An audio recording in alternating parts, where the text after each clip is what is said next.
Šī ziņa, lai dod tev spēku, dziedināšanu, brīvību, doties uz priekšu. Ir kāds no tavas pagātnes, par ko tu esi noraizējusies. Šis cilvēks ir, kurš tev rūpēja, ko mīlēja, bet Dievs aicināja tevi doties prom no viņa. Un Dievs tev saka, šis cilvēks bez tevis jūtas ļoti labi. Par to neskumsti. Tas nav, ka nebūtu pozitīva ietekme no tevis viņa dzīvē, bet Dievs atļauj tev doties no viņa prom. Tev nav jānes smagums par to, vai šis cilvēks ir iestrēdzis bez tevis. Tu varbūt lūdzi par viņu, palīdzēji, kad cīnījās ar depresiju, un tagad esi prom. Varbūt jūties atbildīga par to, kas notiek ar viņu.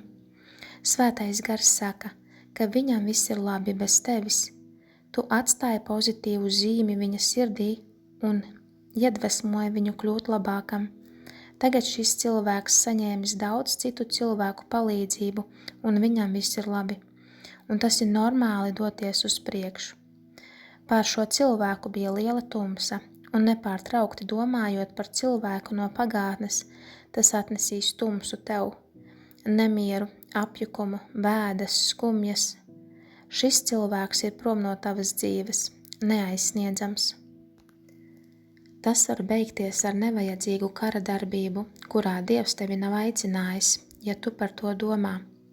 Viņam viss ir labi, viņam ir vajadzīgā palīdzība.